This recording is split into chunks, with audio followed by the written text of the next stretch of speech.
Y quizás, no sé si implícito en su naturaleza reptiliana entraba esa capacidad, ¿no?, de transformarse o de transfigurarse. Exacto. O bien era a través del uso de las facultades asociadas a la glándula pineal. Exacto. Llamado tercer ojo. Y una tercera posibilidad, que esta también la contempla el propio David Icke, es que estemos hablando de entidades que están fuera de nuestro espacio físico, de nuestra tercera dimensión, y puedan posesionarse en la mente de ciertas personas. O sea, estaríamos hablando de posesiones.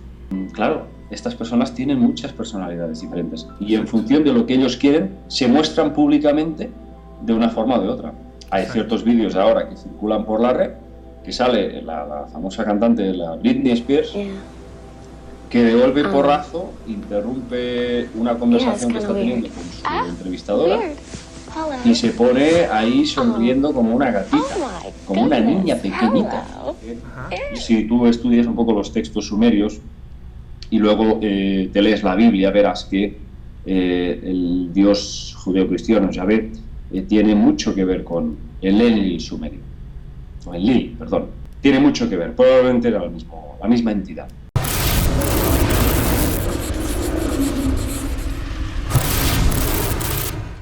Muy buenas tardes, amigos, tengan todos ustedes. Mi nombre es Javier Sampaio y este es su programa La Verdad Oculta Radio TV, un programa de periodismo e investigación, de temas que no verás en la televisión abierta, como lo son las conspiraciones, tema ovni, abducciones, contactados y espiritualidad, y muchos temas más. Este día tengo el honor de contar con la compañía de un gran investigador español, creador de la saga de los Anunnaki y una serie de programas llamados La Celda Planetaria. Todos estos con el único objetivo de crear conciencia de la humanidad y ayudar a comprender un sinnúmero de cuestionamientos. El señor David Parcerisa Puig. Y para conocerlo un poco mejor, hemos preparado una breve semblanza de nuestro invitado.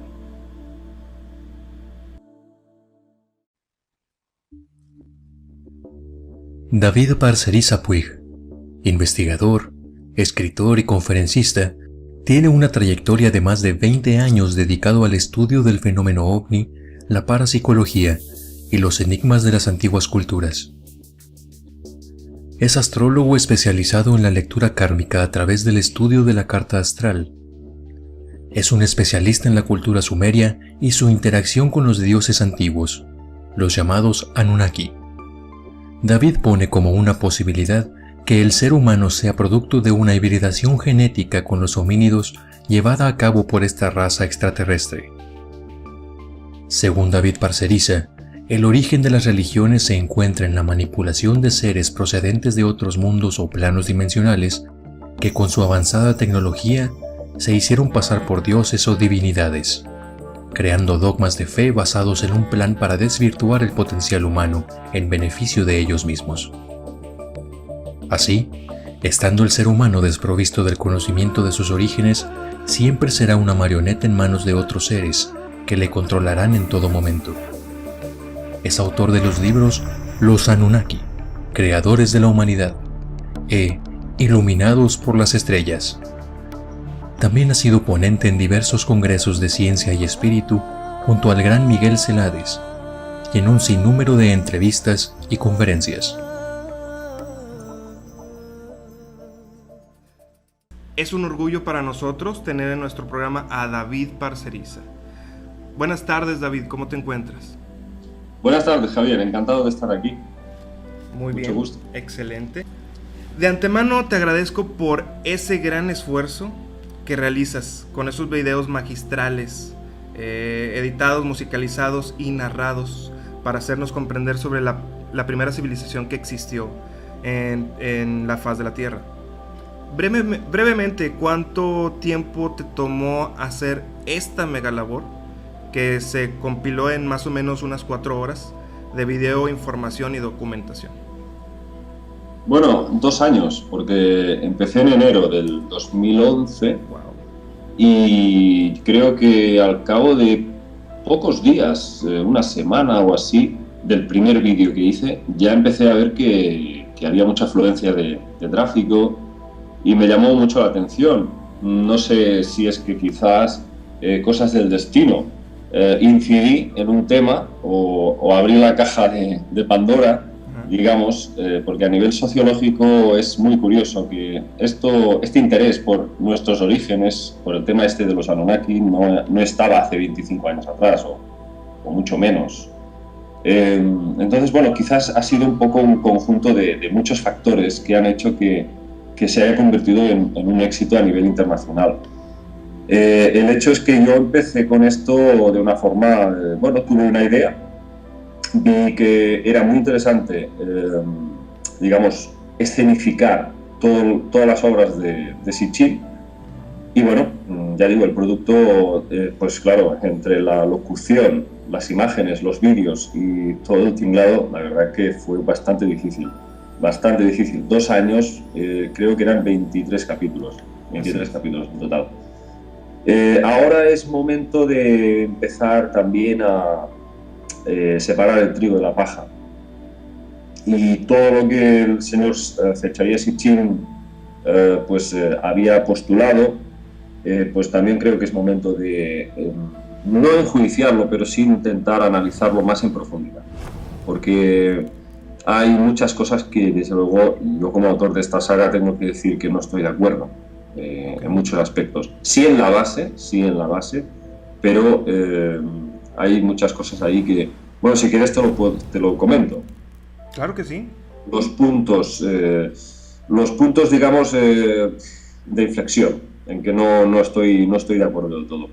Bueno, para empezar, yo he conocido personas que conocieron personalmente a Zecharia Sitchin, este investigador ruso, nacido en Palestina. Así es. Y que era un gran erudito en este tema de las traducciones, era un gran conocedor de las lenguas muertas, ¿no? Sí. Entonces, bueno, a mí lo primero que me han dicho, y ha coincidido con mucha gente, es que Sitchin era un hombre con un carácter muy fuerte, era un señor muy tozudo, en general no dejaba que nadie le llevara la contraria, hasta el punto de que incluso amenazaba con no presentarse a dar una conferencia si ciertas personas se presentaban en la sala. Ciertas personas que él sabía que le llevarían la contraria. Entonces, bueno, eso ya es una cosa que para mí me parece bastante desleal, cuanto menos. Entonces, bueno, por esta razón y por muchas otras, también cuando uno lee el libro perdido de Enki, ahí yo no sé si la palabra es fabular, no sé si es la palabra acertada, pero sí creo firmemente que interpretó algunas partes de los textos que tradujo con su particular visión, llegando a cambiar el orden o el sentido de ciertas palabras para, digamos, llevarlo un poco a su terreno. Okay. Y esto, ya digo, se ve mucho en este libro que acabo de decir, el libro perdido de Enki, y ahí traduce aspectos que parece que solo él conoce, porque hay muchos otros lingüistas que no han visto las mismas interpretaciones que él ha hecho. Hay muchos momentos en que parece que uno está leyendo una novela. Entonces, es importante separar el trigo de la paja. Con el tema de Nibiru, él no tenía ninguna duda, no ponía ni siquiera el beneficio de la duda. Él afirmaba y reafirmaba que Nibiru existía y que hacía ese paso de 3.600 años. Hay muchos investigadores que dicen que esa trayectoria que hacía este supuesto planeta eran 360 años, no 3.600 años. Ok, una gran diferencia. Una gran diferencia. Y hay muchos otros investigadores, por ejemplo, que han estudiado pues, los orígenes de Egipto, como Robert Bauer, por ejemplo, que dicen que la antigüedad de Egipto es de 10.000 años. Sin embargo, Sitchin habla de que estos extraterrestres se presentaron en la Tierra hace 445.000 años. O sea, son puntos muy divergentes que, a la luz de ciertas investigaciones, parece que no acaban de cuajar. La base de lo que cuenta Sitchin, de que nos crearon como una raza esclava para extraer oro en las minas y toda esta historia, en eso estoy bastante de acuerdo. E incluso en la forma en la que él interpreta el proceso de hibridación, ¿no? Que cogieron a estos homínidos y nos crearon, ¿no? Okay. En principio, él decía otro punto divergente también, él decía que el blanco de este experimento era el Homo erectus. Ajá. Yo he hablado con expertos que conocen, yo no soy un experto, lo he dicho muchas veces, no soy un experto en estas cuestiones ni antropológicas ni arqueológicas. Entonces, a mí me han comentado, expertos que he consultado, que no se trataba del Homo erectus, sino del Neandertal. Hay unas ciertas ramas ahí que sí que comparten la parte, digamos, del Homo, pero en otros aspectos no sería posible que pudiéramos venir del Homo erectus en sí mismo. Okay. Entonces, bueno, ahí para mí lo más, el punto en el que más alejado me siento de Sitchin es que él interpretaba que los Anunnaki eran humanos como nosotros. Ajá. Tan solo de eso, pues 2,5 metros, 3 metros de altura, un tamaño considerable. Yo estoy convencido de que estamos refiriéndonos a reptiles humanoides. Estoy convencido casi en un 99%, por no decir que al 100%. A la luz de todo lo que he visto y comprobado en todas las culturas del mundo, Sí. Hay una evidencia reptiliana que él, Sitchin, omite completamente. No habla de ese tema, nunca quiso hablar. Es más, te voy a contar una anécdota. David Icke, y eso hay testigos de ello, se presentaba ante Sitchin y le decía: pero ¿no te das cuenta que hay todas estas evidencias de la serpiente, de las dos serpientes del Cauceo, de que, por ejemplo, en Babilonia los Anunnaki eran conocidos como Sir, S-I-R, que significa gran dragón o serpiente? Exacto. ¿No te das cuenta de que eran seres metamórficos, que cambiaban de forma, que lo relatan en los textos, que son capaces de cambiar de forma? Que eran reptiles, caray. Y el señor Sitchin se levantaba y le decía: lárgate de aquí, no me molestes más. Y eso, Sí, incluso en algunos congresos había varios testigos delante. Parece ser que el señor David Icke había sido agraviado bastante. Entonces, bueno, ya digo, era una persona que no se le podía llevar la contraria, así de buenas a primeras. Claro. Y bueno, dos cosas también con las que tampoco estoy de acuerdo con Sitchin, que no son pocas ya. Él consideraba que el nivel tecnológico de los Anunnaki era equiparable o comparable al hombre de finales del siglo XX. Por favor, eso es algo Eso no Estamos cuadra. hablando de seres con conocimientos de biomedicina, según dicen los textos, capaces de coger una cabeza humana seccionada y volverla otra vez a reemplazar, con ensamblaje de nervios, etc. Por ejemplo, Ningishida, que era el hijo de Enki, conocido también en Egipto como Tot, dios de la magia, Sí. tenía el supuesto conocimiento de resucitar a los muertos. Ajá. O sea, estamos hablando de conceptos avanzadísimos. Sin embargo, el señor Sitchin dice que su tecnología es equiparable a la del hombre de finales del siglo XX. Entonces, Pues no, yo tampoco estoy de acuerdo con eso, entonces. yo creo que Sitchin interpretaba todo de forma un poco rudimentaria, hasta donde él podía llegar. Aportó mucho a nivel, ya digo, de la hibridación, el proceso en el que los óvulos son fertilizados, son, digamos, reimplantados a las hembras Anunnaki, y ahí salen estas especies. Pero, ya digo, hay muchos puntos en los que, por ejemplo, en el libro perdido de Enki, Sitchin dice que los viajes de los Anunnaki hacia la Tierra eran totalmente lineales, no habla nunca de puertas dimensionales, no habla de la capacidad de, digamos, violar las leyes del espacio y tiempo, sino que es siempre viajes lineales por el espacio, y que incluso sus naves eran capaces de acelerar o desacelerar aprovechando la fuerza gravitacional de los planetas cuando se acercaban, dando vueltas a su alrededor, y iban girando así. Exacto. Cuando querían acelerar o desacelerar. Entonces, bueno, es un poco rudimentario. Como lo dijiste, así es. Y se deja muchas cosas en el tintero. Por ejemplo, la ciudad de Tilmor, de la que habla tanto en sus libros. Una supuesta ciudad, la gran ciudad de los dioses emplazada en el Sinaí. Y era conocida también como la puerta de los dioses. O sea, ya te estás sugiriendo que ellos tenían una tecnología que era capaz precisamente de viajar por agujeros de gusano, que conoceríamos como agujeros de gusano. Exacto. Entonces, la verdad, para mí, el origen de estos seres, de estos Anunnaki, a veces me hace pensar que tiene poco que ver con extraterrestres, propiamente como tenemos conocido, y más con las historias de Howard Philip Lovecraft, el famoso escritor de novelas de ciencia ficción. Es correcto. No sé si has visto la película Hellboy. Sí, así es. Precisamente dirigida por un compatriota tuyo, que es Guillermo del Toro. Guillermo del Toro, así es.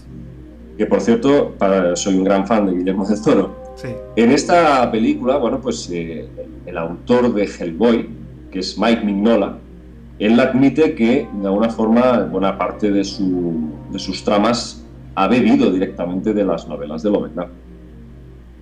Y ahí se habla precisamente de estos portales dimensionales y de estos seres, cómo hacen esos pasos entre un mundo y otro. Yo creo que los Anunnaki están más en relación con esto que no con viajes con navecitas que van de un sitio a otro. Me parece un poco infantil la interpretación. Quizás Zacarías Sitchin, cuando llegó a ese texto y no lo pudo comprender, se podría decir, yo quiero entenderlo así, que a lo mejor leyó puertas interestelares o viajes por... no creo que utilizaran las palabras que nosotros las manejamos, ¿no? Como agujero de gusano, a lo mejor utilizarían otras palabras para referirse a eso, ¿no? Y a lo mejor él no lo llegase a comprender, ¿no? Sí, algunas veces parece que intenta... incita un poco a esa idea, pero no la manifiesta de forma muy clara. Y él era más, pues, su visión como de cohetes espaciales, muy viajes lineales, o sea, siguiendo líneas rectas, ¿no? Sí, te entiendo. No ser capaces de coger el tejido del espacio y poder desplazarse a través, ¿no? Es decir, se puede ir de la A a la C sin pasar por la B. Exactamente. Sí, simplemente como una hoja, ¿no? Que se dobla la hoja y se pasa en medio, ¿no? Exacto. Muy bien, muy interesante esto lo que nos estás platicando acerca de tu punto de vista de Zacarías Sitchin y lo que estás ni no de acuerdo. Ahorita vamos a entrar más en detalle acerca de los Anunnaki. Y de hecho invito a todas las personas que estén viendo esta entrevista que visiten la página de David Parceriza y visiten, vean estos videos que son muy buenos de la saga de los Anunnaki, para que ahora sí vean en extensión toda la historia que nos contó Zacarías Sitchin acerca de ellos. Muy bien, David.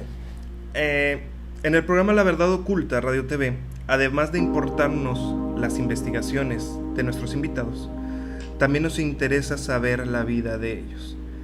¿Qué es lo que los llevó a ser lo que son ahora? En tu caso sé que te dedicaste a varias cosas antes de ser investigador, pero por favor cuéntanoslo tú. Bueno. Es muy interesante. Sí. Es muy complicado porque he hecho muchísimas cosas, pero digamos, ahora mismo estoy en un momento en mi vida que realmente estoy haciendo algo que me gusta y que, digamos, lo puedo sentir desde dentro emocionalmente, que es algo que me llena, me colma. Pero antes de eso he hecho muchísimas cosas muy relacionadas con el mundo del arte. Porque yo me he dedicado, mira, con 9 años hacía cómics, dibujaba cómics.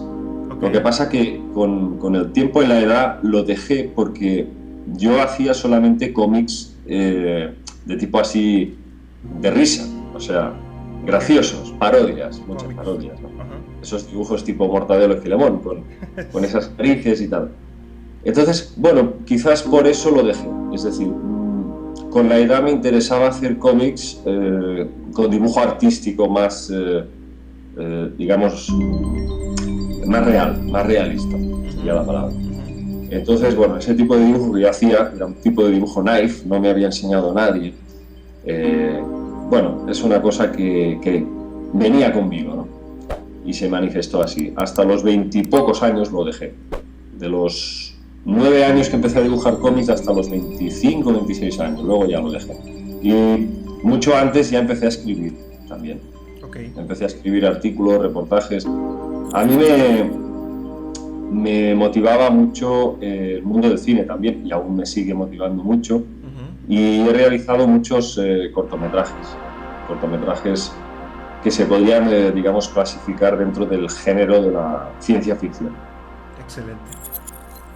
Y he hecho de actor también, de compositor, de guionista. O sea, he hecho un montón de cosas, pero siempre ha sido muy dentro del campo artístico. Y luego también a los 17, 18 años me marcó mucho el conocer a un investigador aquí en España muy conocido, que fue Antonio Rivera. Antonio Rivera era un ufólogo, escritor, aunque a él no le gustaba nada que le colgaran etiquetas.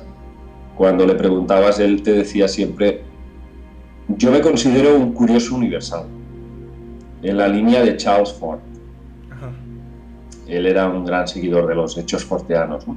Ajá. Los grandes enigmas de la humanidad. Él, pues es verdad, él era un curioso universal, le interesaban muchas cosas, no solamente los ovnis, ¿no?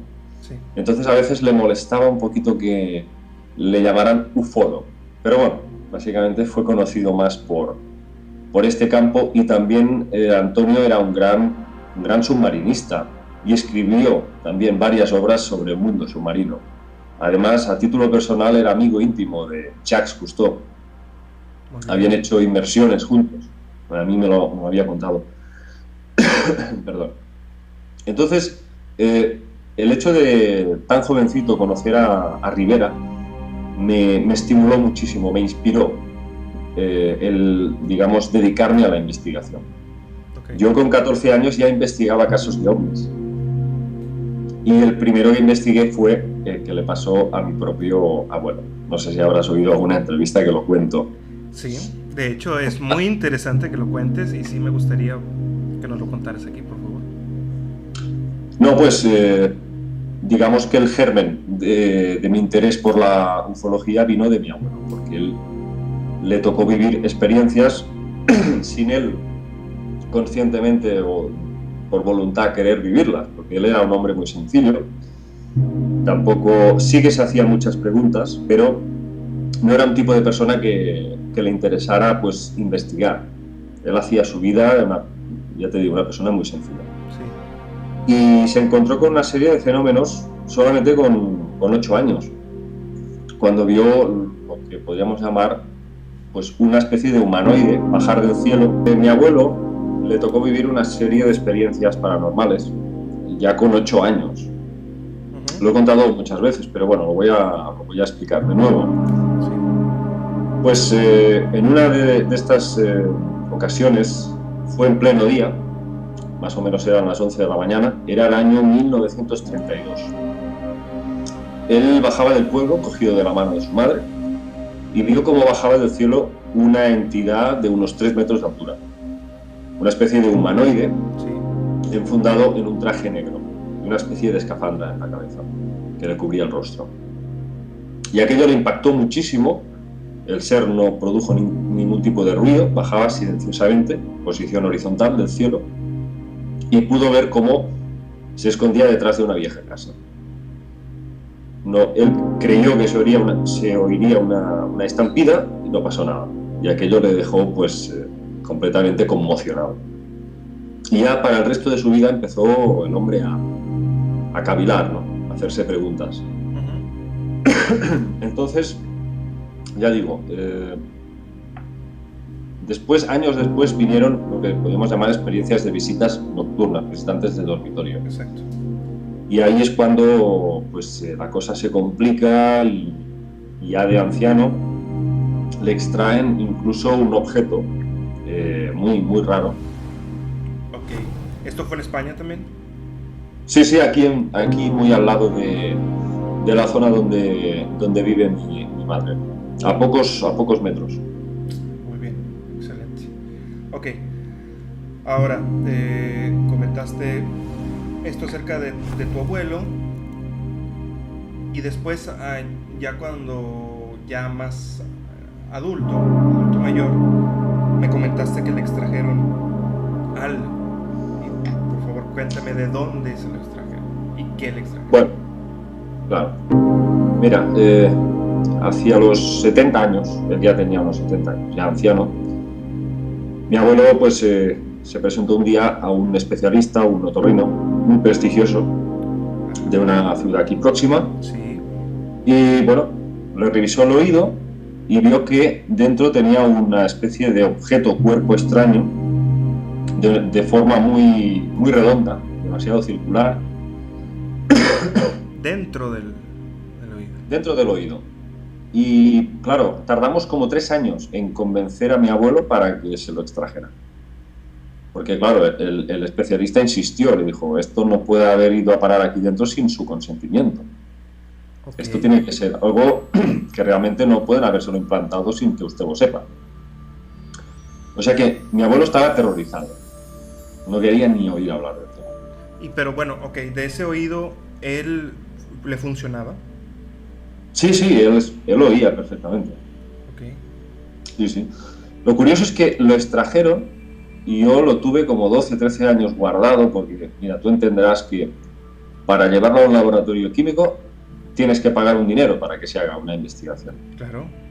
Para que se pueda descomponer, pasar por un espectrómetro de masas, etc. Y ver su composición química. Sí. Eso requiere un dinero. Claro. Yo, pues de alguna forma, intentaba a ver si podía encontrar un sitio donde se pudiera realizar todo esto sin tener que pagar, ¿no? Así es. Pero no fue posible. Muy bien, entonces David, nos cuentas que a tu abuelo, ya estando grande, le fueron con un otorrinolaringólogo y le checaron en uno de sus oídos que tenía un objeto, pero tu abuelo estaba asustado y no quería que se lo extrajeran. ¿Qué fue lo que pasó después? Sí, tardamos, no sé si eran 3 o 4 años en convencerle porque él tenía mucho miedo y finalmente se lo extrajo el mismo médico y se lo había detectado. Ajá. Entonces lo que salió ahí fue pues un objeto que era recubierto de cera. Luego si quieres te envío las fotos. Claro. Te envío las fotos que tengo. Sí, de hecho ahorita no, las estamos viendo en ese momento, las fotos que nos pasaste. Entonces, este objeto es muy cuerpo extraño. Uh-huh. Aquí lo que llama la atención es la forma que adopta.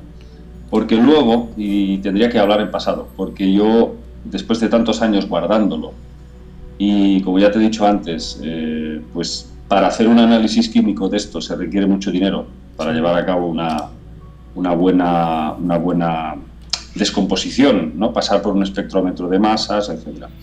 Entonces, bueno, claro, yo en ese aspecto no he tenido la suerte de contar con ningún científico de primer nivel que se haya dedicado a estudiar, a ver la composición química. Uh-huh. Entonces, bueno, yo ya no pude más después de 13, 14 años esperando y empecé cogí un objeto punzante y empecé a desmenuzar capa por capa este cuerpo extraño, para quitarle la cera, las capas de cera, okay, de las que estaba recubierto. Sí. Y lo que apareció ahí fue nada, es decir, no había nada sólido, metálico, ni de plástico, ningún derivado de nada. Es decir, ahí solamente era la formación en sí misma de capa tras capa de cera. Uh-huh. Esto, ¿qué sugiere? Pues mira, por las personas que yo he consultado, 2 cosas. Primera, puede tratarse de un molde de algo que puede estar adherido más adentro, que puede seguir implantado dentro del oído del abuelo, ¿sí?, y ha cogido ese molde, esa forma, o bien estamos hablando de algún tipo de materia orgánica, algún tipo de material orgánico que quizás contiene alguna propiedad que desconocemos y que aquí lo que llama la atención, insisto, es la forma. la forma que tenía no puede, según palabras del doctor, es que claro, esto no es una cosa que yo haya llegado a estas conclusiones, yo simplemente cuento lo que me dijo a mí el doctor en persona. Sí. Él me dijo que eso no era natural. Entonces, ahí se ha quedado la cosa. Lo he contado varias veces. Yo hice unos envíos por correo de pequeñas muestras de esta sustancia que quedó residual. Sí.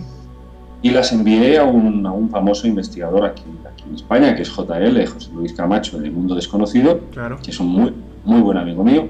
Sí. Y desapareció. Él jamás le llegó ese paquete. Cosa que, bueno, yo aquí tampoco no quiero ser un conspiranoico, ni mucho menos, pero fue bastante extraño. A mí no me había pasado nunca que un paquete se extraviara de esa forma. Exacto. Esas muestras han desaparecido. Yo guardo aún algunas pequeñas partes de la misma, pero ya digo, aquí lo interesante sería que esto se pudiese llevar a un laboratorio y pudiesen efectuar un análisis exhaustivo. Lo que pasa es que ya digo, es la ciencia la que en teoría debería de preocuparse por venir detrás. Exacto. Y no nosotros. Nosotros no tendríamos que... Entonces, bueno, lamentablemente así está la cosa. Yo supongo que a no mucho tardar vamos a encontrar la forma de llevar esto a un laboratorio como Dios manda y podamos ver al menos si la composición es cera natural o hay algo más, hay algún elemento extra. Ahí ha quedado la cosa. Y luego está el testimonio de mi abuelo, que me contó hace muchos años, de visitas nocturnas que tuvo un total de 7 en su propia habitación. Él despertaba, abría los ojos y se encontraba seres muy altos, la mayor parte de ellos eran de tipo nórdico, rubios, ojos azules, de pelo largo hasta los hombros, que lo miraban fijamente. El abuelo abría la luz y cuando se abría la luz desaparecía. Es un fenómeno bastante habitual. Entonces, ya digo, todo esto son pequeños síntomas o pequeños indicios de que probablemente sufriera una abducción. Es muy probable que mi abuelo hubiese sido parte de algún experimento. Es muy probable. Además, las cosas que me contaba a mí, pues que le habían pasado de joven, ya guardaban cierta relación con estos visitantes de dormitorio. Claro, te entiendo, sí. Y hay infinidad de casos, infinidad de historias parecidas a las de tu abuelo. De hecho, en Estados Unidos hay algunos que otros casos que también les han extraído ciertos aparatos o de estilo objetos pequeños, chips. Richard Price, por ejemplo. Exactamente. Y que se les ha hecho estudios y que son de una manera biotecnológica, ¿no? O sea, no es solamente un pedazo de fierro chatarra, sino es lo que quería decir. Exacto. Materia orgánica, a veces que cumple con una función, a veces de captación o de seguimiento de esa persona a lo largo de toda su vida. Puede tener incluso propiedades como de una antena, una especie de antena que puede llegar incluso a captar el pensamiento. Digamos, como una especie de chip que condensa o almacena los pensamientos de una persona. Es que estamos hablando de tecnologías muy avanzadas. Exactamente. Y capaces son de hacer eso y mucho más, o implantar órdenes incluso en el cerebro de la persona. Ya existe hoy en día el RFID y otros chips creados en principio por los americanos, pero seguramente hay otras naciones que también habrán hecho sus logros, ¿no? en estos campos, y parece ser que a través de estímulos eléctricos una persona a través de este chip puede llegar a ser manipulada completamente y doblegar su voluntad. Es correcto. Y eso es lo que mucha gente tiene miedo que ocurra, que finalmente con la implantación del New World Order se consiga microchipear a la población y tener a todo el mundo completamente controlados. Esclavos ya lo somos ahora. Exacto. Lo hemos sido siempre. De hecho... Pero con eso ya sería la esclavitud definitiva.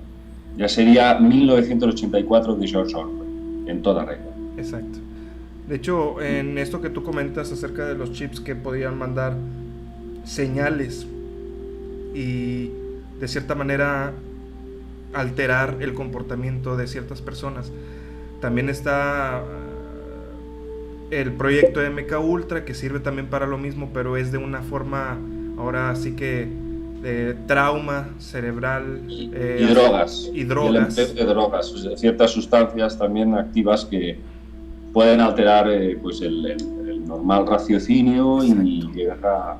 Sí, generalmente se produce a través de eso que has dicho, provocar traumas, ¿no?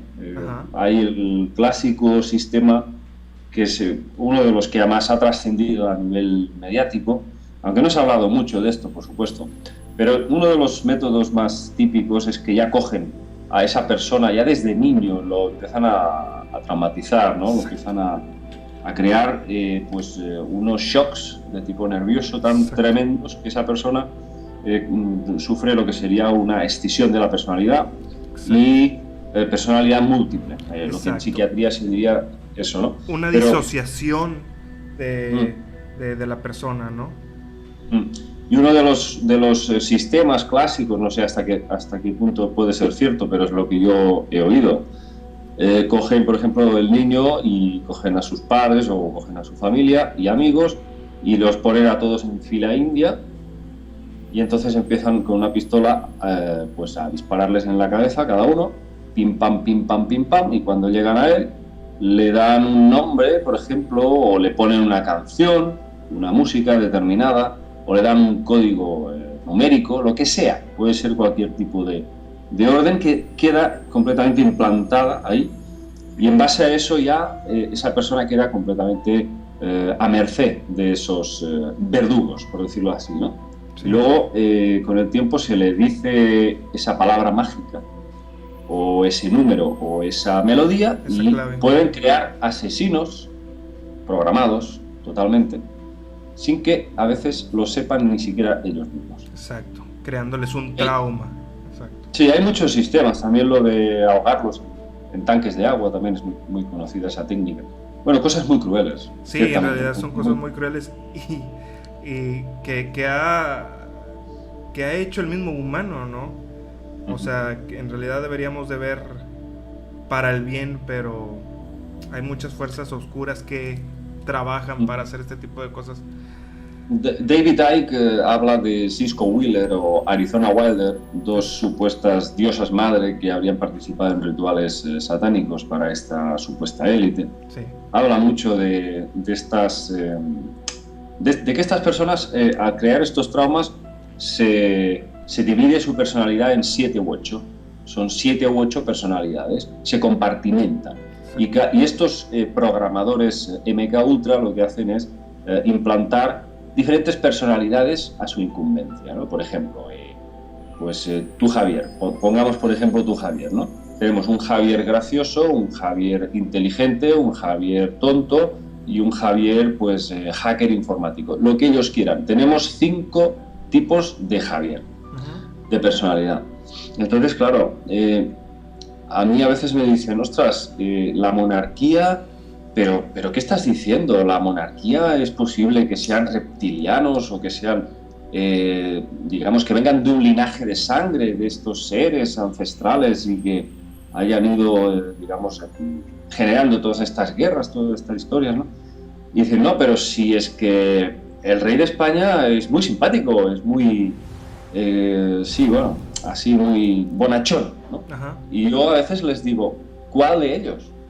Porque si nos regimos por esta teoría, ojo, para mí, yo no aseguro nada, pero si esta teoría es válida, como dice David Icke, claro, estas personas tienen muchas personalidades diferentes y en función de lo que ellos quieren, se muestran públicamente de una forma o de otra. Hay ciertos vídeos ahora que circulan por la red, que sale la famosa cantante, la Britney Spears, que de golpe porrazo interrumpe una conversación que está teniendo con su entrevistadora y se pone ahí sonriendo como una gatita, como una niña pequeñita. Y es como si hubiese habido ahí una ruptura de su conciencia y pasara a una especie de niña, una actitud infantil, una cosa. Y es como si estas personas estuviesen fuera de sus cabales, o sea, completamente trastornadas, ¿no? No sé hasta qué punto en el mundo del pop, en el mundo del cine, estas megaestrellas también han podido ser tocadas de la mano de estos titiriteros. Exacto. Pero se habla mucho ahora de este tema. Es lo más probable. De hecho, para eso son creados por la élite, ¿no? Para llamar la atención, para tenerlos para que vendan sus productos, más que nada. No sé si has visto el vídeo que aparece Bill Clinton completamente anulado. Aparece que lo están filmando desde un canal de televisión. ¿Es correcto? Sí. Sí, que está totalmente como abobado, ¿no? Sí, está ido, está así, y lo están maquillando en ese momento y está teniendo un diálogo con alguien que está detrás. Y esa persona, ese alguien, parece que tiene un control total de su voluntad. Porque le dice como un niño pequeño. Fíjate, era el presidente de los Estados Unidos. Sí. Y estaba preguntando como un niño pequeño si podía, a ver en qué fecha se le podía dar un meeting. Y le dice, ¿cuándo? Ah, sí, gracias. O sea, como un niño pequeño. Exacto. Y dices, ¿pero qué presidente de los Estados Unidos se va a redimir de esta manera? ¿Quién es la persona que está? Pues probablemente su titiritero mental, que lo tenía completamente anulado, podía hacer lo que quisiera con él. Yo esas imágenes las recomiendo a todo el mundo porque son muy, muy, muy impactantes. Sí. No sé, ahora no recuerdo el nombre del vídeo, pero está en YouTube. Sí. Aparece Bill Clinton y algún otro ministro o político que también están en un estado mental como programados. Sí, de hecho también se dice que aquí el actual presidente de México bien es parte de todo ese juego. Y estamos viendo escenas, estamos viendo algunos videos acerca de eso. Estrategia, que es un ajuste de lo que se ha venido haciendo, no es un cambio radical, es ampliar la cobertura y sobre todo el énfasis que pretendo de reducir la violencia en nuestro país. Será lo que le dé mayor soporte y aprobación social a la política en materia de seguridad pública, bajando los índices de criminalidad.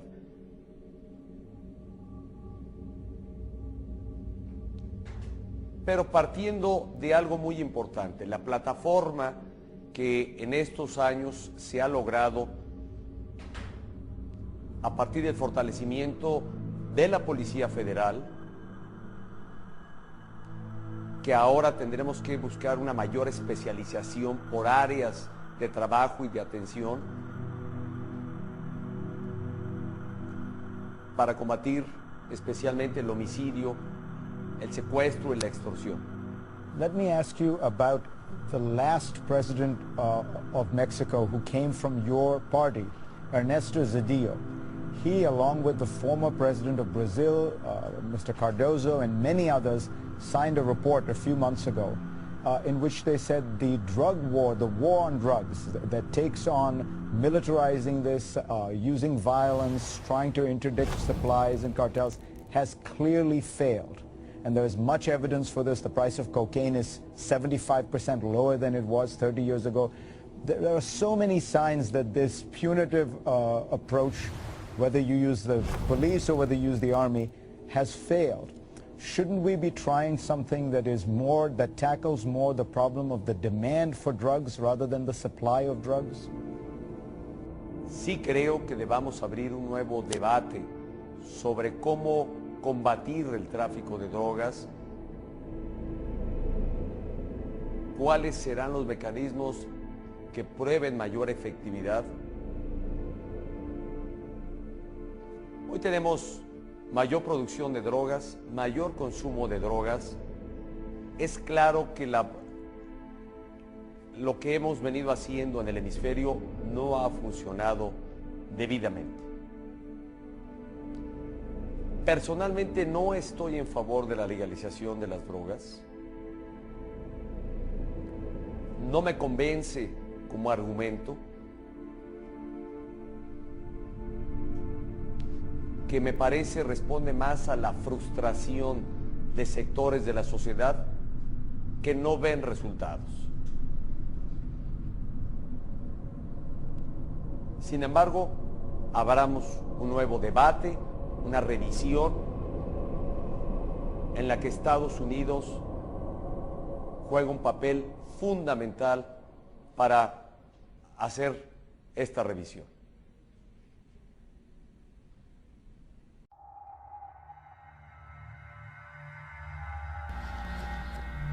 Bueno, David, ahora para para entrar en el tema que ahora sí dominas a la perfección, que son los Anunnaki, ¿sí? ¿Cuál fue tu método de investigación? Quiero decir, ¿de dónde tomaste las bases, además de los libros de Zecharia Sitchin? Bueno, yo hacía muchos años que había leído los libros de Sitchin, o había, digamos, coqueteado con ellos. No había quizás profundizado lo suficiente, ¿no? Como para, enfocar ahí mis investigaciones. Pero yo mi base es la ufología, es toda la historia de la ufología. Y hablo, aparte de la época esta de la antigüedad, la Edad Media, también me interesó mucho la era moderna de los platillos volantes, que se inicia en el año 47, con el estrellamiento del OVNI de Roswell, con el avistamiento de los 9 platillos volantes que vio el piloto civil Kenneth Arnold. Es decir, lo que se podría bautizar como el inicio de la era contemporánea de los platillos volantes, ¿no? Entonces yo siempre he sido muy investigador de este tema, y siempre me ha interesado estar al día de cualquier noticia que haya ido apareciendo sobre este tema. He recopilado también muchos casos de avistamientos y de aterrizajes, es decir, es un fenómeno que ahora mismo está muy olvidado, porque ahora mismo la gente que le interesa este tema se centra más en las abducciones, que, ojo, para mí es uno de mis temas estrella, me encanta el tema de las abducciones, pero quiero decir que hay una fenomenología que era antes conocida como los aterrizajes o encuentros cercanos del tercer tipo, que también eran muy interesantes, porque ahí se podía, digamos, sustraer mucha información sobre la anatomía de estas entidades. Sí. Es que de hecho se ha podido, digamos, establecer una tipología extraterrestre. Sí. En base a estos seres que se les que se han tenido encuentros cercanos del tercer tipo con millones de personas. En todo el mundo hay millones de casos. Entonces, uno de los motores para la investigación ha sido la ufología en sí misma, y luego me fui un poco más para atrás en el tiempo para estudiar a los sumerios. Muy bien. ¿Llegaste a comprender algunos de las tablillas cuneiformes en todo lo que fue tu investigación? Quiero decir, ¿pudiste llegar a nivel lingüístico? Ajá. No. Eso se lo dejamos a Zecharia Sitchin. No, tampoco. Nunca puedes dejar en manos de una sola persona algo que implica una responsabilidad tan grande. Ajá. Ahí está el problema de que mucha gente da por hecho muchas cosas, y hay que cuestionarlas, hay que investigarlas, y hay que ser escéptico, hay que ser muy escéptico. Así es. Ahora bien, es de ahí a lo que dicen los arqueólogos oficialistas, ¿no?, de que todo son mitologías. Cuando están diciendo eso, no saben lo que dicen, porque detrás de los mitos hay una base real, absolutamente. Y ellos, lo que hacen con eso es sacarse de encima las pulgas, ¿no? Mitologías, ya está. Con eso se cargan de un plumazo, toda la historia de la humanidad, que ha sido una manipulación, un bamboleo constante de estos seres. O sea, nosotros somos el resultado de lo que estos seres han querido conducirnos, o sea, nos han conducido hacia donde ellos han querido. Y, lógicamente, si estamos hablando del Dios cristiano, Dios judeocristiano, como es Yahvé, sí, en el Nuevo Testamento se habla de un Dios amoroso, piadoso. Solamente hay que ver, aparte de que el Antiguo Testamento es todo lo contrario, que es un Dios sangriento, vengativo, capaz de cometer los crímenes más atroces y crueles de la historia humana, pues bueno, yo creo que la prueba definitiva está en ver cómo está el mundo hoy en día. Sí. Si estamos hablando de un Dios tan amoroso y tan piadoso, pues bueno, estamos viendo que realmente nada, se ha jugado con nuestro campo de creencias, por decirlo de alguna forma. Se nos ha hecho creer que una serie de dioses, pues eso, eran los que nos gobernaban. Uh-huh. Y en realidad, pues bueno, vamos descubriendo que de dioses no tenían nada. Sí, de hecho, como tú lo has platicado varias veces, estos seres Anunnaki son físicos, seres físicos, no, y fueron ya ahora sí que adorados por nosotros, los humanos, ¿no? Y de hecho también encausados por ellos mismos, ¿no? Que tenían esa sed de que los adoráramos, ¿no? Y que creáramos templos. Y a lo mejor esa fue una de las vertientes o raíces para crear las diferentes religiones en todo el planeta, ¿no? Bueno, la base está en eso, en los sacrificios. En los sacrificios y en la sangre. De hecho, ahí está la base para él. Es algo que te quería preguntar. ¿Cuál es esa fascinación por la sangre? Por estos ritos, no, a lo mejor no satánicos en ese entonces, pero sí esos ritos de carne y sangre. Flesh and blood. Es correcto. La sangre es otro gran enigma. Es decir, siempre oirás dentro del campo de la investigación científica, ¿no?, que el cerebro es el gran desconocido.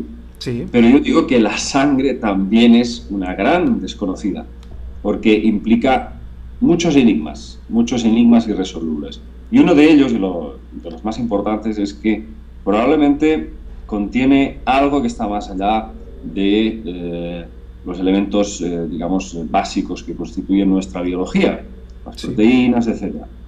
Porque vale que es el medio de transporte de todo lo que circula en el organismo humano, pero la sangre es muy probable que contenga la esencia vital de un ser. Y no me estoy refiriendo a una esencia física, digamos, de fuerzas a nivel vitamínico, a nivel proteínico, sino a nivel energético espiritual. Sí.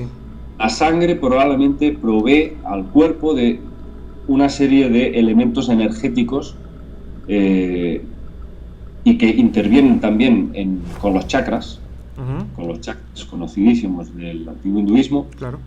Y yo creo que ahí hay como pequeños destellos de vida de la persona, pero que es algo energético que no podemos comprender aún, ni clasificar, ni mesurar, ni cuantificar de ninguna forma. Y ahí hay algo que ellos conocían hace miles y miles de años y lo han ido utilizando, se han ido aprovechando de este potencial.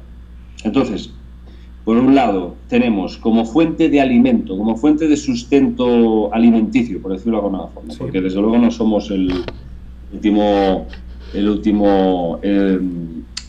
los últimos en la cadena alimenticia. Hay alguien más también arriba que se está alimentando, ¿no? Por un lado, yo creo que es el cerebro, las energías que segregamos a nivel de ondas cuando sufrimos, la agonía y el dolor es algo que les va muy bien a estos seres.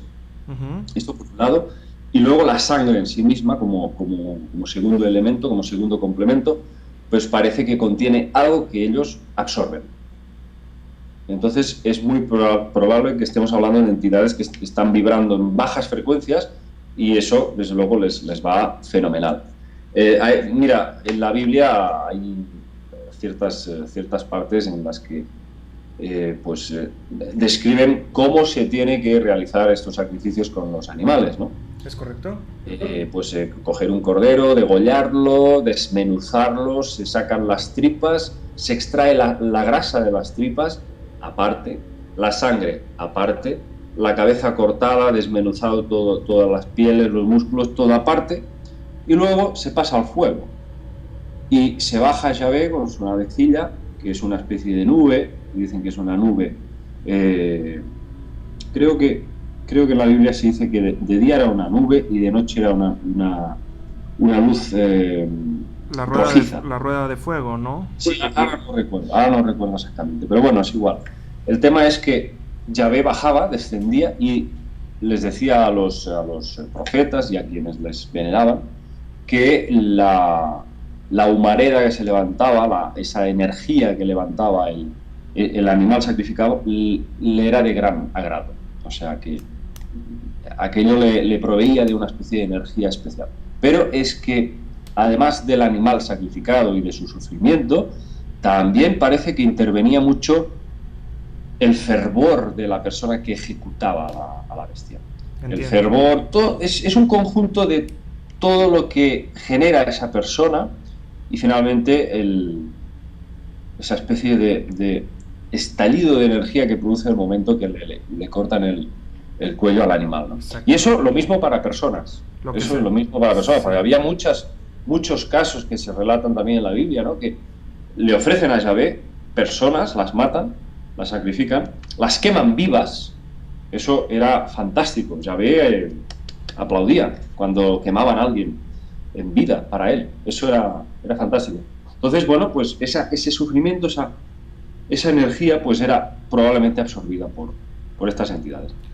Y aquí hay que decir que si tú estudias un poco los textos sumerios y luego te lees la Biblia, verás que el dios judeocristiano Yahvé tiene mucho que ver con el Enlil sumerio.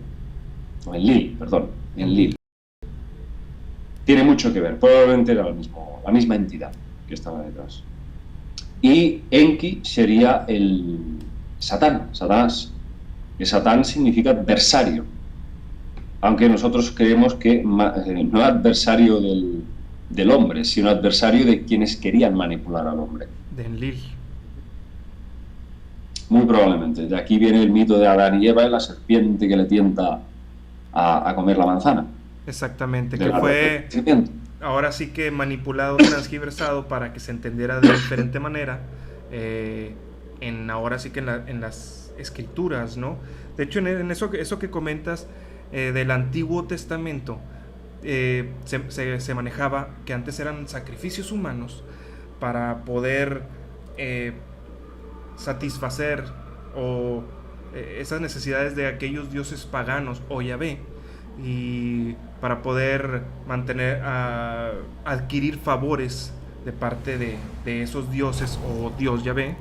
Y después se hizo un cambio y se dejó de utilizar al ser humano, pero se empezó a utilizar a los animales para poder aún así seguir con ese ritual de sangre, pero de cierta manera ahora no era el humano sino el cordero, y por eso se empezó a manejar el sacrificio de los corderos, ¿no? Que esos iban a limpiar, la sangre del cordero iba a limpiar el pecado del ser humano. Eso es lo que yo más o menos tengo entendido, que así se manejaba en las antiguas escrituras, que después ya cambió completamente en el Nuevo Testamento, ¿no? Ya un Dios buena persona, buena onda, amoroso, pero de todas maneras mandó a su Hijo Jesús a morir crucificado una vez más, un sacrificio de sangre y cuerpo. Bueno, claro, porque con Jesús deja un muy buen sabor de boca para, digamos, dejar un poco de lado todas las fechorías anteriores de Yahvé. Digamos que el papel de Jesús aquí es un poco para atenuar o aliviar o amortiguar todos los crímenes cometidos por Yahvé. De todas formas, el tema de Jesús, Jesús el Cristo, pues es un tema muy complicado, porque uno no sabe muy bien hasta qué punto puede haber sido un vehículo utilizado por el propio Yahvé, o al contrario, si ha sido el vehículo utilizado por la facción de los enkiitas, o sea, del dios Enki, sí, que de alguna forma querría ayudar a despertar a la humanidad a nivel espiritual. Es un tema muy complejo y yo creo que no llegaremos nunca una conclusión. saberlo. Exacto. Por mucho que investiguemos en los textos, a no ser que aparezca, qué sé yo, un nuevo manuscrito en Egipto o donde sea, donde se pueda revelar alguna otra línea de investigación nueva, ¿no? Porque es que yo creo que estamos un poco en un callejón sin salida en ese aspecto. Que de hecho, Jesús es un enigma. sí, que de hecho muy probablemente habría respuestas, pero dentro del Vaticano y dentro de todas esas catacumbas que están bajo tierra en el Vaticano, muy probablemente ahí hay miles de manuscritos que no se han dado a conocer, y ahí hay muchas respuestas. Ellos tienen las respuestas segurísimo, pero nosotros, por ahora, ya digo, a no ser que aparezca algo nuevo, solamente leyendo la Biblia o los textos hebreos, todo eso, es muy difícil. Es muy difícil llegar a considerar qué papel jugó realmente Jesús en todo este entramado de dioses y en todo este entramado de intereses para manipular al ser humano. Y uno se pregunta, ¿Jesús era también un vehículo más para acabar de, digamos, justificar esta nueva religión emergente? Porque el Nuevo Testamento es eso, es un intento de crear, de instaurar una gran religión, ¿no? Es correcto. Entonces, solamente podemos fiarnos del Antiguo Testamento.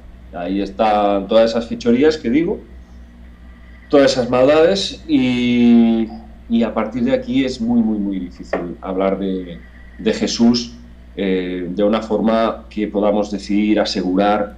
Todos son teorías, conjeturas, todo el mundo aporta la suya, me parece muy bien, pero de seguro no tenemos nada. Y luego está el tema de que, bueno, mucha gente dice haber visto a Jesucristo en sueños o en apariciones o experiencias místico-religiosas, etc.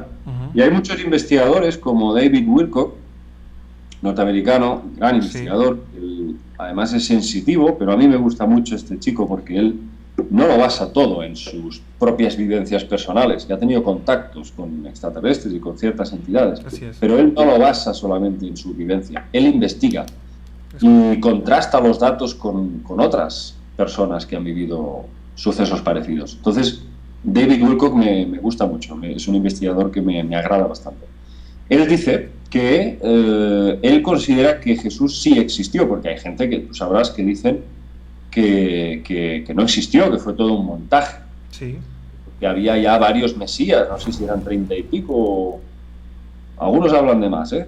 Sí. Pues, a lo largo de la historia ha habido un montón de ellos, nacidos el 25 de diciembre, de Madre Virgen, bueno, un montón de coincidencias, ¿no? El Mesías, el Salvador, el que vendría, digamos, a traer la luz al mundo, ¿no? Sí. Y aún hay gente que está esperando el Mesías, el segundo regreso, la segunda venida de Jesús a la tierra. Sí. Entonces, bueno, todo esto es un tema muy, muy, muy, muy complejo, en el que uno ya no sabe hasta qué punto el fervor religioso juega un papel de sugestibilidad importante en el individuo, ¿no?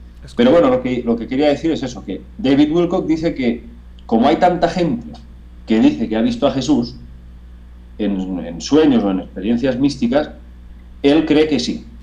David Wilcock dice que sí, que Jesús cree que existe. Okay. Pero claro, esto yo me extraña un poco que lo diga, porque si estamos hablando de entidades que pueden hacer lo que quieran a nivel mental, a nivel tecnológico, a todos los niveles, ajá, son capaces incluso, tengo entendido, de alterar hasta cierto punto el espacio y el tiempo, pues imagínate qué no podrán hacer si quieren presentarse delante de ti. Exactamente. Porque mira, te voy a poner un ejemplo bien gráfico. Hay un contactado en Estados Unidos, Travis Walton. ¿Has oído hablar? Caso de Travis Walton. Vio unos seres que, bueno, lo cogieron, lo metieron dentro de la nave, lo arrastraron por el pelo, le hicieron todo tipo de trastadas y al final vio que esos seres eran repugnantes, unas cabezas, creo que bastante grandes, no sé si no tenían ni siquiera nariz, y estaba muy asustado, muy asqueado con él, ¿no? Dios mío, qué cosa más fea y espantosa. De golpe y porrazo, entran por la sala unos seres así tipo nórdico, guapos, muy atractivos, y él, ostras, voy a confiar en ellos. Y los siguió, y luego lo metieron en otra cámara, y ahí volvieron a meterle ahí en una camilla y le hicieron de todo. Lo habían engañado. Se habían presentado como seres muy bonitos, muy bellos, pero en realidad eran esos mismos feos que no tenían ni nariz. Entonces, imagínate, pueden introducirse dentro de ti y hacerte ver lo que ellos quieren. Sí, de hecho... Hacerte pasar por grandes seres de luz. Ahora, ¿cuánta gente habrá por ahí que dice que ha contactado con Cristo y con Cristo y Madre, o con extraterrestres muy, muy atractivos, que son grandes seres de luz, creadores de nuevas religiones, de nuevas sectas? O sea que mucho cuidado con los contactados, mucho cuidado con los contactados. Así es. Porque Sí. es que estamos en pañales, a nivel conceptual, a nivel de conciencia, estamos en pañales, y claro, lo único que tenemos por ahora es el sentido común, intentar no perder el norte y ser un poco fríos, porque si pierdes ese punto de, digamos, de centrarte, ¿no? Porque es que pueden hacer contigo lo que quieran. Es correcto. De hecho, haciendo referencia a lo de Travis Walton, que hicieron luego su película y salió su libro de Fuego en el Cielo, que la filmó Steven Spielberg, y ahí viene toda su historia resumida de su contacto.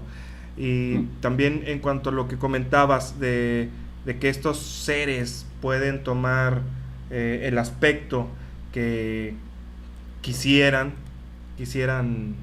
para poder manipular de cierta manera al humano, que nos dejamos ir por lo bello,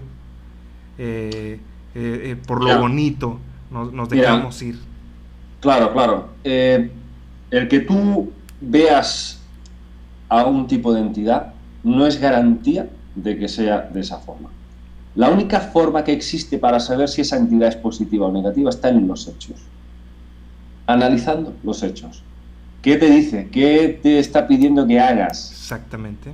Cuidado con todo eso. Cuando alguien te está pidiendo que hagas algo, desconfía. Sé tú mismo y desconfía. Porque un ser de luz nunca te va a decir lo que tienes que hacer. Nunca. Es correcto. Y estas personas, hay ciertas personas que tienen una capacidad de manipulación tan grande, que tienen la capacidad de girarle la tortilla a cualquier cosa, que están empeñados en tener la razón constantemente y creerse que su criterio está por encima del de los demás, y que no dejan opinar a nadie. Sí es. Cuidado con estas personas, porque estos son los que generan los grandes dogmas. Y luego surgen las grandes sectas y acaban ahí o suicidándose, o robando a todo el mundo, o estafando, pero vamos, a saco. Entonces, hay que ir con mucho cuidado con este tipo de personas. Hay que tener la mente abierta, escuchar a todo el mundo, pero cuando ves a alguien que siempre quiere tener la razón en todo y quiere imponer su criterio, cuidado. Una de dos, o es un enfermo, o es una persona enferma que quiere estafar, o bien los seres que lo han contactado quieren algo bastante oscuro de esta persona. Es correcto. De hecho, si nosotros tenemos esa dualidad, ¿no?, de poder escoger entre el bien y el mal, y dentro de eso están también las mentiras. Ahora, estos seres oscuros que se dedican obviamente a trabajar, bueno, es su trabajo hacer, para ellos, lo que yo sé es que para ellos no está mal visto lo que hacen, si hacen sacrificios de sangre, o si secuestran, o si roban, o si abducen. Ellos, eso es su trabajo, a eso se dedican, y ellos no lo tienen mal visto. Así que a ellos no les hace mal llevarse a una persona con mentiras. Pero lo que yo sé también es que hay leyes cósmicas que tú tienes obviamente que preguntar. Oye, ¿sabes qué?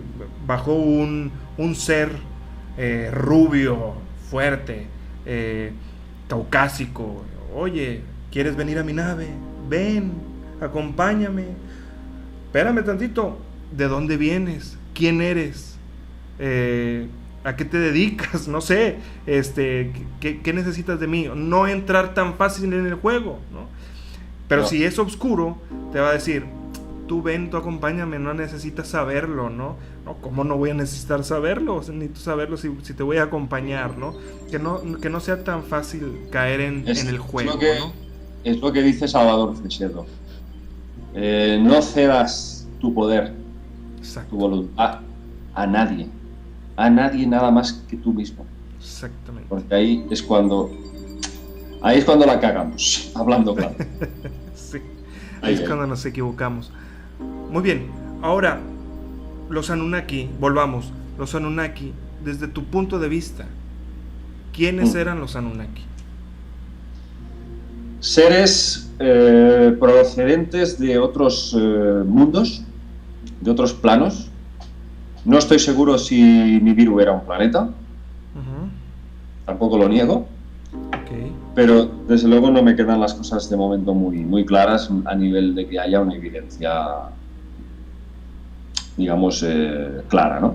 Entonces, para mí los Anunnaki eran unos seres con una gran sed de conquista, seres de carne y hueso como nosotros, pero con acceso a otros planos, y también seres metamórficos, en principio reptilianos, y quizás, no sé si implícito en su naturaleza reptiliana entraba esa capacidad, ¿no?, de transformarse o de transfigurarse.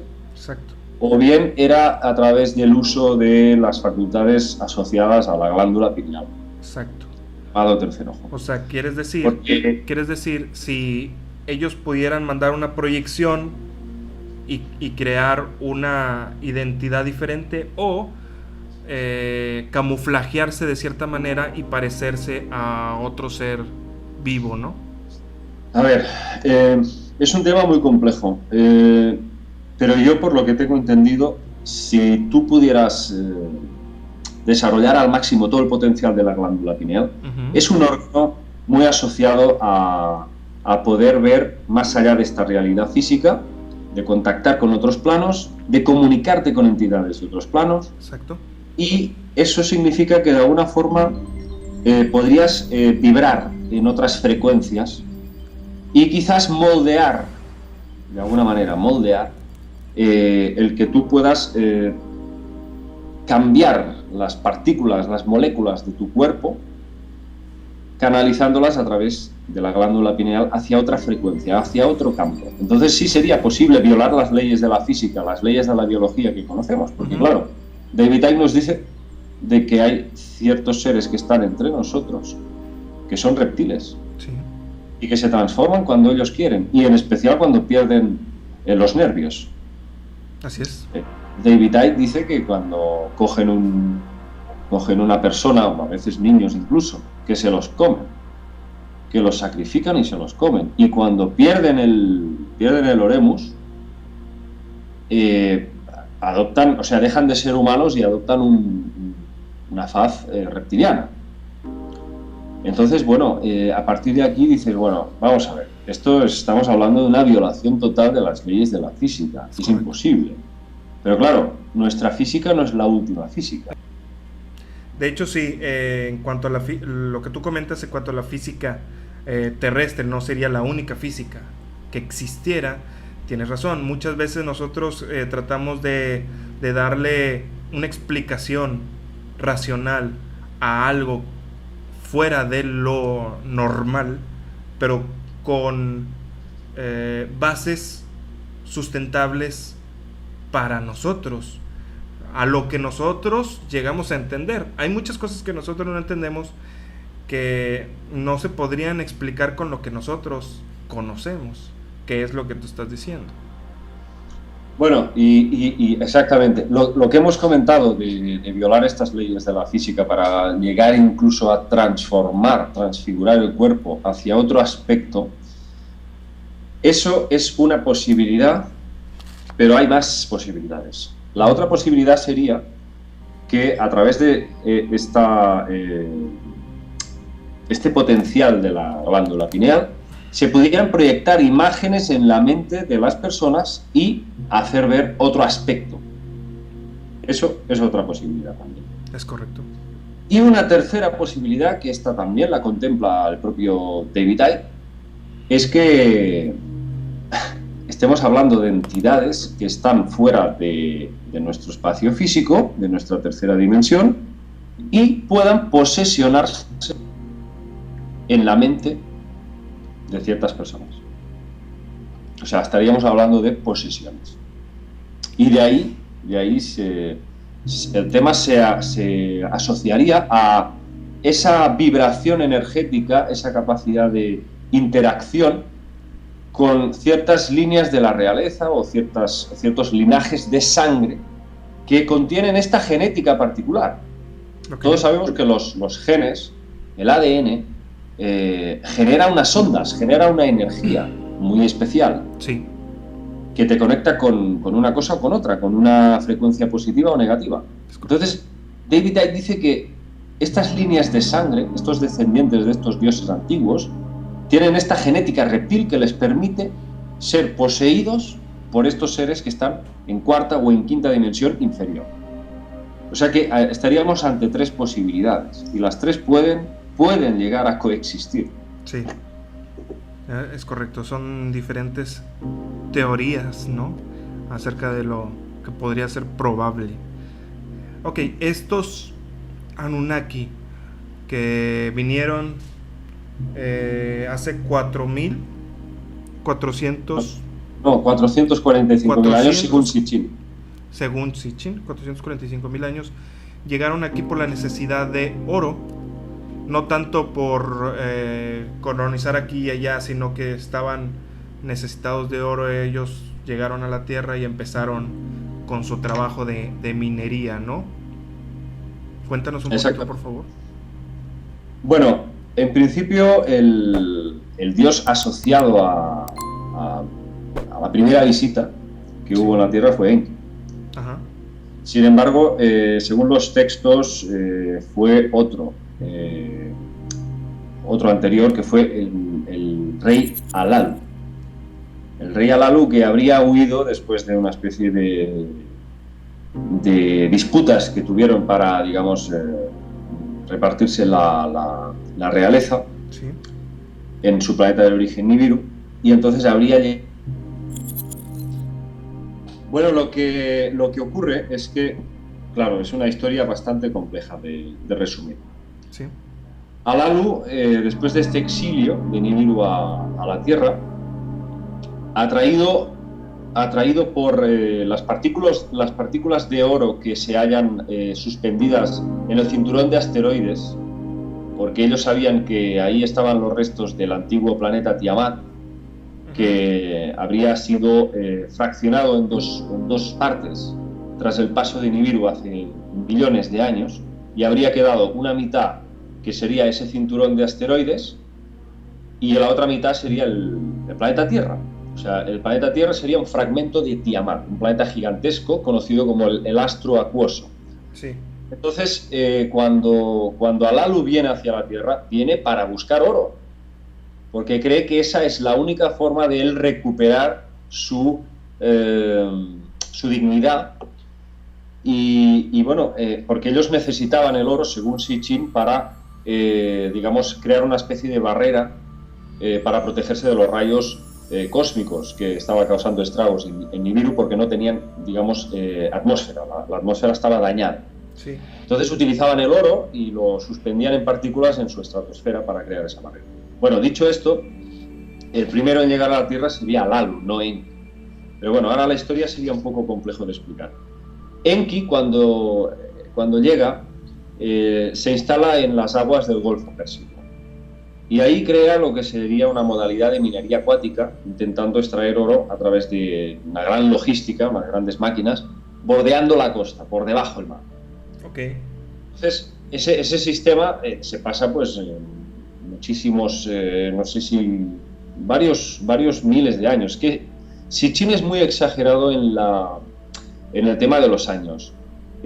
Probablemente lo que sea cientos de años, él lo interpreta como miles de años. Pero bueno, el caso es que fracasa esa misión, ese sistema de modalidad acuática, y ahí es cuando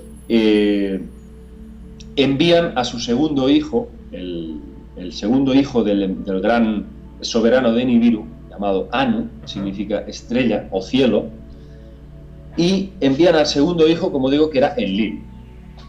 Enlil y Enki eran los dos hermanos rivales, siempre en constante disputa para tener la herencia al poder, la herencia al trono, perdón.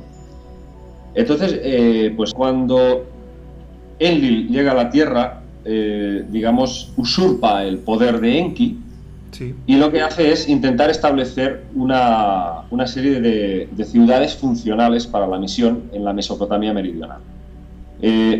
Ciudades funcionales, ¿para qué? Pues para extraer oro, siendo una de las ciudades principales Sipar, que significa ciudad pájaro, donde había un espacio puerto. exacto, En donde las naves partían para enviar los cargamentos de oro a Nibiru.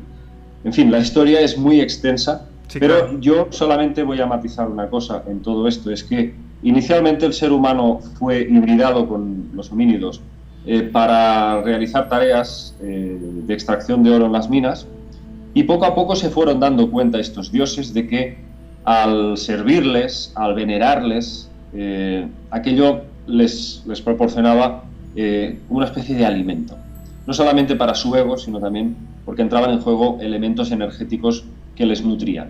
Claro. Entonces, ahí está el tema. No sé si conscientemente lo sabían cuando nos crearon, pero probablemente lo fueron descubriendo mucho más adelante. Muy bien, y esto dio a la par para poder crear, como repito, las religiones que ahora se manejan, ¿no?